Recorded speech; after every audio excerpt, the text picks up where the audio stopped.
मिला है, कोई कांग्रेस का वर्कर लिया है। लोकतंत्र में सब स्वतंत्र है, कोई भी खरीद सकता है, आप हम कोई भी जनता।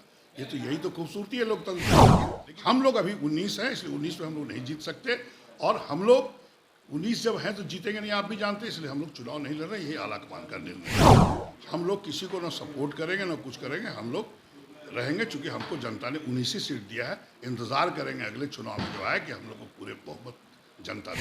नमस्कार, द इंडिया टॉप देख रहे हैं आप, और मेरा नाम शशांक पांडे है। देखिए, आज कांग्रेस की विधायक दल की एक बैठक हुई थी। उस बैठक में ये निर्णय लिया गया कि कांग्रेस एमएलसी का चुनाव नहीं लड़ेगा, क्योंकि कांग्रेस के पास संख्या बल बहुत कम है। इसलिए कांग्रेस ने निर्णय लिया है कि अब वो चुनाव नहीं लड़ेगा। एमएलसी का जो चुनाव हो रहा है उसमें वो पार्टिसिपेट नहीं करेगा। कांग्रेस के विधायक दल के नेता अजित शर्मा ने क्या कुछ कहा है, सुनिए। सर, कांग्रेस विधायक दल की बैठक हो रही थी, क्या चर्चाएं हुई सर? सदन 24 तारीख से सदन चलने वाला है। देखिए, जनता विधायक को चुनती है उसकी आवाज़ बनने के लिए, उसकी जो अपेक्षाएं हैं, जो उसकी समस्याएं हैं, उसकी आवाज़ बनने के लिए। उन पे बातों पर चर्चा हुआ कि हम लोग जोरदार ढंग से आवाज़ उठाएं, और सरकार की जो नीति गलत है उसके खिलाफ हम लोग मिलजुल के सरकार को घेरने का काम करें। आप खुद जानते हैं महंगाई क्या हालत चरम सीमा पर है, बेरोजगारी कैसे बढ़ गया है, और जो केंद्र सरकार हिंदू और मुसलमान, चूंकि यहाँ भी एनडीए की सरकार है जो केंद्र में है, आप देश को तोड़ने का जो काम कर रहे हैं, तो हम लोग बहुत जोरदार तरीके से सब लोग मिलजुल के, जरूरत पड़ी तो विपक्ष भी, हम चाहेंगे विपक्ष भी एक साथ लड़े नहीं, आवाज़ उठाए, और हम लोग सरकार को घेर के उसकी नीतियों के खिलाफ आवाज़ उठाए। सर, एमएलसी चुनाव की बातें चल रही थी कि कांग्रेस की तरफ से उम्मीदवार उतारा जाएगा, और एक कांग्रेस के नेता जो हैं वो पर्चा भी ले लिए हैं। सर, क्या क्रॉस वोटिंग की तैयारी? नहीं, ऐसा है, आप कह रहे हैं कि ले लिया, मुझे इसकी जानकारी अभी भी मिला है, कोई कांग्रेस का वर्कर लिया है। लोकतंत्र में सब स्वतंत्र है, कोई भी खरीद सकता है, आप हम कोई भी जनता। ये तो यही तो खूबसूरती है लोकतंत्र की।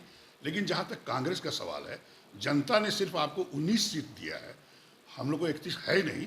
और जो राजद आरजेडी ने तो अपना तीनों सीट उम्मीदवार घोषणा कर दी है, जबकि उनको बैठ के बात करनी चाहिए था। लेकिन हम लोग अभी 19 हैं, इसलिए 19 में हम लोग नहीं जीत सकते, और हम लोग 19 जब हैं तो जीतेंगे नहीं, आप भी जानते हैं, इसलिए हम लोग चुनाव नहीं लड़ रहे। यही आलाकमान का निर्णय हुआ है। तो स्पष्ट हो गया सर कि अब कांग्रेस अपना उम्मीदवार नहीं उतारेगी? स्पष्ट शुरू से है कि हम लोग जैसे जब तक वो तो तीनों सीट अनाउंस कर दिए, फिर कहाँ लड़ने की बात थी। तो हम लोग ने आलाकमान से बात की, चिट्ठी लिखी, सब बात हुई। बोले कि नहीं, जब आपको 19 ही है, जनता ने आपको 19 दिया है, अगले बार का इंतजार कीजिए, जनता आपको फुल सपोर्ट करेगी, आप लोग कांग्रेस को मजबूत करिए, फिर चुनाव लड़िए। इस बार कांग्रेस आरजेडी को समर्थन कर रही है? अभी कोई समर्थन की बात ही नहीं है, अब वो तो अपना अनाउंस किए हैं। हम लोग कांग्रेस तटस्थ रहेंगे, हम लोग किसी को ना सपोर्ट करेंगे ना कुछ करेंगे, हम लोग रहेंगे, चूंकि हमको जनता ने 19 ही सीट दिया है। इंतजार करेंगे अगले चुनाव में जो आए कि हम लोग को पूरे बहुमत जनता दे, और हम लोग आवाज़ उनकी बन सके। तो सुना आपने, अजित शर्मा ने साफ तौर पर कहा है कि कांग्रेस चुनाव नहीं लड़ेगा, क्योंकि उनके पास संख्या बल कम है। 19 विधायक है, और 19 विधायक से कुछ नहीं होगा। ऐसे में उन्होंने ये भी कहा कि हमें अभी पता चला है कि कांग्रेस के किसी वर्कर ने टिकट ले लिया है, मतलब उम्मीदवारी की घोषणा की है, तो वो गलत है, और हम लोग किसी की मदद नहीं कर रहे हैं।